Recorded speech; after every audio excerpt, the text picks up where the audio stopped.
Cualquier habitante de América Latina podría pensar que se trata de la iglesia más grande del mundo. Sin embargo, no es así. Hablando en términos de población mundial, el cristianismo es la fe más grande, con un 32% de la población mundial. Sin embargo, el cristianismo está dividido en muchas iglesias, de las cuales la católica es solo una de ellas, aunque ciertamente la más grande, conteniendo al 55% de la población cristiana mundial. En cambio, la fe musulmana contiene al 20% de toda la población del planeta. Esto significa un número aproximado de 1.200 millones de musulmanes, contra apenas un poco más de 1.000 millones de católicos en todo el mundo. Evidentemente, la fe musulmana tiene mayor número de adherentes que la Iglesia Católica Apostólica Romana. Sin embargo, este punto nos lleva a una pregunta que le quita el sueño a muchas personas. ¿Por qué la fe cristiana está dividida? O lo que es lo mismo, ¿por qué hay tantas denominaciones o iglesias cristianas diferentes? Para conocer la respuesta, debemos remontarnos algunos cientos de años atrás, hacia la época del mismo ser que ha dado origen a la fe mayoritaria de un continente en el que ni siquiera nació, Jesucristo. Jesucristo nació judío, pueblo que posee una fe propia conocida como judaísmo, por lo cual Jesucristo fue educado creyente de esa fe. Significaba que adoraba en las mismas sinagogas que sus compatriotas. Los problemas comenzaron apenas cundió la popularidad de Jesús como el Mesías esperado, el Hijo de Dios, pues los dirigentes de la iglesia judía nunca le creyeron, y más creció su odio hacia él debido a las críticas que él hacía de sus prácticas erróneas, y debido a que como Hijo de Dios, proclamaba tener la autoridad para llamar sus propios ministros, a cuyos principales 12 llamó apóstoles. Por lo tanto, los sacerdotes y autoridades políticas judías decidieron hacer con él lo mismo que habían hecho con casi todos los profetas anteriores, es decir, matarlo. Una vez que Jesús ya no estaba entre ellos, los apóstoles tomaron las riendas de las congregaciones, y podemos apreciar claramente que ellos ya celebraban sus propias reuniones de adoración separadamente a las de la religión judía. La razón era muy sencilla: los seguidores de Cristo lo aceptaban como el Hijo de Dios y el Salvador, cosa que los judíos no han aceptado hasta el día de hoy. Después de la muerte de Cristo, los judíos continuaron persiguiendo a los cristianos. También los romanos se sumaron a la persecución. Una vez que los apóstoles y muchos de los creyentes en Cristo fueron muertos, la iglesia cristiana antigua tuvo que ingeniárselas para continuar funcionando, pero esto conllevó muchos problemas, pues comenzaron serias discusiones referentes a diversos puntos de doctrina, ya que no había voces que los miembros de la congregación reconocieran como autorizadas para dar una respuesta satisfactoria. Para tener un ejemplo de cómo la doctrina cristiana original fue sufriendo modificaciones con el paso del tiempo, basta con repasar la lista oficial de papas y los hechos más trascendentales que hicieron durante sus administraciones, tales como ordenar a las mujeres para entrar a la iglesia con la cabeza cubierta en el año 67 al 76, la institución del agua bendita entre el año 105 al 115, etc. Así pues, durante el primer siglo después de Cristo y la mayor parte del segundo, las congregaciones de cada ciudad donde las hubiera continuaron con un líder a la cabeza denominado obispo, que resulta un sinónimo de pastor, título tomado de la tradición judía. Sin embargo, por aquella época, cada iglesia cristiana o congregación era independiente la una de la otra y no estaban confederadas o unidas en ningún tipo de asociación, excepto por su fe. En otras palabras, y hablando en términos puramente históricos, la Iglesia Católica Apostólica Romana, que proclama haber sido fundada por el mismo Jesús, no existía aún durante el segundo siglo de nuestra era, ni existiría hasta muchos años más tarde. Como es bien sabido, la máxima autoridad católica es el Papa, y los católicos afirman que el primer Papa fue el apóstol Pedro. Empero, en ninguna parte de la Biblia se menciona que Pedro haya sido nombrado Papa por Jesús, y esto es porque la palabra Papa no fue aplicada al máximo dirigente católico sino hasta el siglo XI, cuando Urbino II, obispo de Roma, propuso que se usara ese término para denominarlos, pues hasta ese año, 1093, se les llamaba Pontífice Romano u Obispo de Roma, o sea, que en realidad el primer papa no fue Pedro, sino más bien Urbano II. La razón es obvia. Pero, ¿por qué la máxima autoridad católica estaría en Roma? ¿No resultaría más lógico que estuviera en Jerusalén? Además, ¿no eran los romanos perseguidores de los cristianos? La respuesta a esta subsecuente interrogante nos lleva al nombre mismo de la iglesia en cuestión: Iglesia Católica Apostólica Romana. Durante el siglo III aproximadamente, los obispos de Roma decidieron que al estar en la sede del gobierno político más poderoso del mundo de aquel entonces, debían tener también la mayor jerarquía sobre los demás obispos, y por ende, sobre las demás congregaciones cristianas. Durante los años sucesivos, los demás obispos de Roma reclamaron la misma supremacía sobre las demás iglesias. Es ahí donde comienza la historia del líder eclesiástico de una iglesia local como líder de un movimiento religioso de clase mundial. Para justificar su reclamo de hegemonía, argumentaron que Pedro, sucesor de Cristo en el liderato de su fe, había sido el primer obispo de Roma. Sin embargo, como ya hemos mencionado antes, el obispo era la persona a quien se ponía al frente de una congregación para que se hiciera cargo de ella.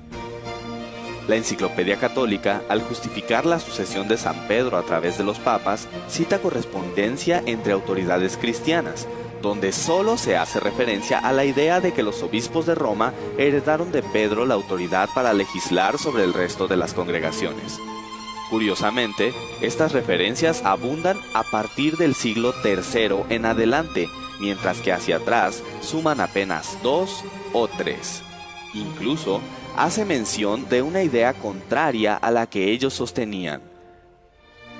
El episcopado petrino era, según los opositores, una novedad que venía de los primeros días del siglo III y que había suplantado una tradición más antigua, según la cual Pedro y Pablo habían sido los cofundadores y Lino el primer obispo. La verdad es que Pedro no dejó ningún documento donde haga constar que los obispos de Roma son sus sucesores o cabeza de la iglesia como conjunto. Pedro no pudo haberse hecho cargo de esa congregación, debido a que sus constantes viajes le habrían impedido cumplir debidamente con las obligaciones que eso conlleva. De hecho, la aseveración católica de que Pedro vivió en los últimos años de su vida en Roma es virtualmente imposible de comprobar históricamente. Inclusive, la misma Enciclopedia Católica lo afirma de la siguiente manera.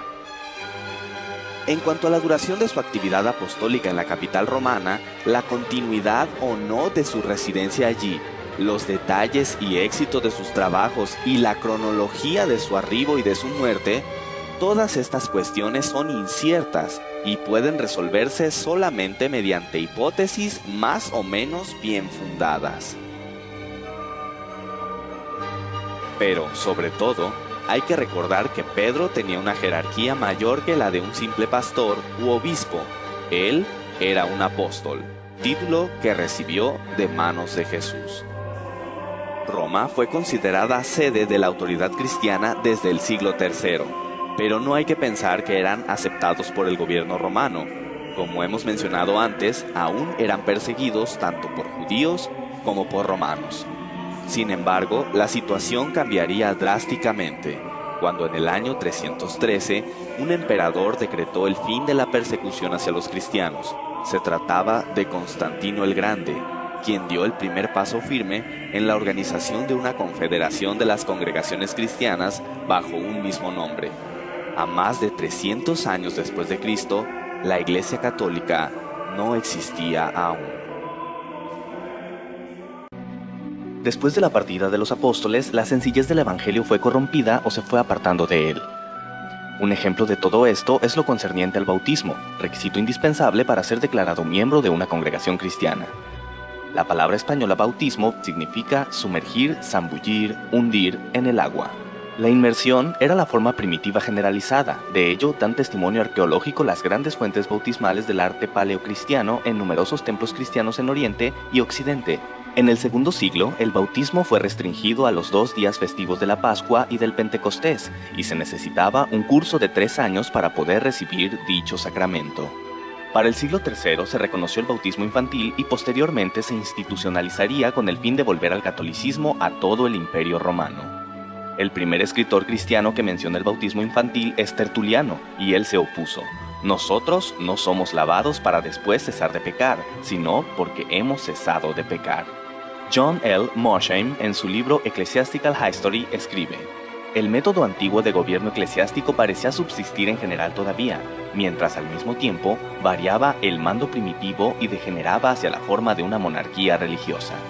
Es un hecho históricamente aceptado que había pugnas de poder dentro de los círculos ministeriales del cristianismo. Sin embargo, no todos estaban dispuestos a aceptar tales reformas jerárquicas tan fácilmente. Si todas las comunidades, fraternidades cristianas son iguales, lo son sus obispos, como sucesores de los apóstoles con los mismos derechos entre sí. Por eso, los obispos o jefes de comunidades son colegas o coepiscopos. Las cuestiones que hemos mencionado hasta ahora no eran las únicas controversias que se manejaban. Era evidente que no había orden dentro del cristianismo y mucha confusión. Es ahí donde entra en escena Constantino. Nació en Naissus el 27 de febrero de 272 y a pesar de que los romanos habían perseguido ferozmente a los cristianos durante muchos años, Constantino se convirtió en su defensor, supuestamente tras haber tenido una visión en la que vio una cruz en el cielo y un sueño posterior en el que se le ordenó añadir un nuevo símbolo a su estandarte en 312 después de Cristo. Cabe hacer hincapié en que se hizo simpatizante del cristianismo, mas no se bautizó. Un año después, en 313, Constantino y Licinio, quienes eran los líderes del Imperio Occidental y Oriental respectivamente, firmaron el Edicto de Milán, en el cual se promulgaba la libertad de adoración en el Imperio Romano y daba a Constantino el título de legislador de la Iglesia. Que a los cristianos y a todos los demás se conceda libre facultad de seguir la religión que a bien tengan, sea lícito a cada uno dedicar su alma a aquella religión que estimare convenirle. De esta manera, inusitada y súbita, los cristianos tuvieron una posición diametralmente distinta dentro de la sociedad, pero fue tan diametralmente distinta su nueva posición que evidentemente alejados del evangelio de amor al prójimo que predicó Jesús, se convirtieron en verdugos al perseguir, torturar y asesinar a los paganos a partir de los años 314 y 315. Finalmente, en 324, Constantino declaró al cristianismo la iglesia oficial para que ésta sirviera de medio para unificar su imperio. Una vez en este punto, los cismas, contenciones, confusiones y demás problemas doctrinales se potencializaron. Temiendo que estos conflictos volvieran a dividir al imperio, Constantino convocó al llamado Concilio de Nicea, donde se pretendía llegar a un acuerdo sobre temas hasta hoy tan controversiales como la naturaleza de Dios y su relación con el Hijo y el Espíritu Santo. Había diversas facciones que proclamaban opiniones al respecto, y el emperador Constantino, aunque no entendía los detalles de las discusiones de teología griega, notó que el grupo de Atanasio no cedería, y sería complicado mantener el orden del imperio. Por esta razón, y aconsejado por Ocio, decidió en favor de Atanasio, proclamando que Jesús era consustancial con el Padre. Con esta fórmula como base, se compuso el credo niceno en el que se resumía la doctrina cristiana, porque así como la verdad cristiana nos compele a reconocer a cada una de estas personas de ser en sí misma Dios y Señor, así también la Iglesia Católica nos prohíbe decir que hay tres dioses o tres señores. Todos los que no estuvieron de acuerdo fueron excomulgados. De esta manera, queda de manifiesto que la decisión sobre quién era Dios fue tomada por un hombre que no solamente no era sacerdote, sino que ni siquiera pertenecía a la comunidad cristiana porque no había querido ser bautizado. Como Pontífex Máximo, poseía el monopolio de la legislación en asuntos de iglesia. Al organizarse la iglesia en patriarcados y diócesis durante el Concilio de Nicea, se les otorgó el mismo rango a las sedes patriarcales de Roma, Alejandría, Antioquía y Jerusalén, cuyos titulares recibieron el nombre de arzobispos. El Concilio de Nicea había logrado confederar al cristianismo y vemos cómo construyeron un credo con el objetivo de poner fin a las reiteradas y enconadas disputas doctrinales. El término católico ya se empleaba antes del siglo III. De hecho, el primer registro que existe de este se encuentra en la carta del obispo San Ignacio de Antioquía a los esmirionitas en el año 110 después de Cristo. Donde esté el obispo, esté la muchedumbre, así como donde está Jesucristo, está la Iglesia Católica. Los estudiosos discuten si católico en este contexto significa universal o verdadera, auténtica. Durante las persecuciones, desde los primeros siglos, cuando preguntaban a los cristianos a qué iglesia pertenecían, decían a la católica. Bajo este concepto podemos entender que usaban el término iglesia católica no porque la iglesia así se llamara. Usaban el término católico para referirse a que pertenecían a la iglesia verdadera, es decir, la iglesia de Cristo, dando a entender que las demás iglesias eran falsas. Fue hasta el siglo IV cuando la iglesia que Constantino organizó fue nombrada católica. Actualmente se prefiere el significado universal para el término católico. En este punto realmente nace lo que ahora conocemos como Iglesia Católica y podemos entender entonces por qué la nacionalidad romana va junto a su nombre.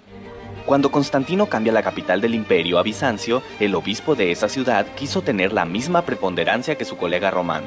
Esto es una prueba de que la hegemonía del obispo romano sobre el resto de la iglesia se debe a su ubicación en la capital romana y que la supuesta sucesión de San Pedro es solo un pretexto. En el Cuarto Concilio Ecuménico celebrado en Calcedonia en el año 451, se reconoció a Constantinopla el mismo primado que a Roma. En este concilio ecuménico, el obispo de Constantinopla pasó a recibir el título de Patriarca Ecuménico. El obispo de Roma, León I, se opone a estas medidas y además decide resaltar su primacía adoptando el título de Pontifex Máximo que el entonces emperador romano, Flavio Graciano, había dejado de usar. Este deseo de primacía absoluta por parte de Roma conducirá, entre otros motivos, a que en 1054 se produzca el cisma de Oriente y Occidente, es decir, la división del cristianismo entre la Iglesia Católica Apostólica Romana y la Iglesia Católica Ortodoxa, que cuenta con 300 millones de miembros en todo el mundo. Pero Constantino no se enteraría de estos pleitos, pues moriría el 22 de mayo del año 337. Antes de morir, decidió que era el momento de bautizarse, y lo hizo en su lecho de muerte. Curiosamente, su bautismo fue oficiado por uno de los obispos que estuvo en contra del credo de Nicea, Eusebio de Nicomedia.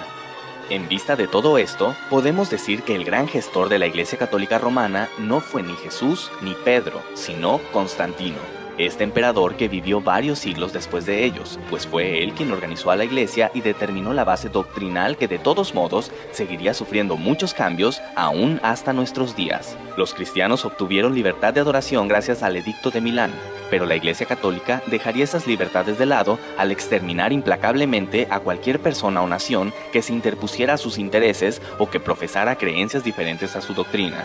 Y finalmente llega el momento de responder a la primera pregunta que planteamos. ¿Por qué el cristianismo está dividido? Podemos concluir que hay muchas iglesias cristianas debido a personas que se percataron de que la doctrina predicada por la Iglesia Católica se distanciaba abismalmente del evangelio de aquel personaje que afirman fue su fundador.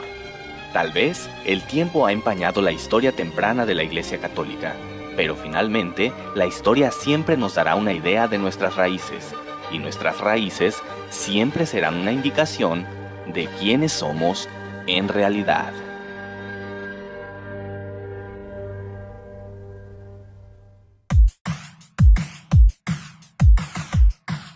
Lo más lógico sería pensar que los libros que la Biblia incluye están enlistados en orden cronológico, es decir, que el del inicio se inscribió primero y el del final fue el último en escribirse. Una presunción justificada por el orden dado a los libros, pero equivocada. Génesis es el primer libro incluido en el Antiguo Testamento y aunque narra la creación del mundo, no fue el primero en escribirse.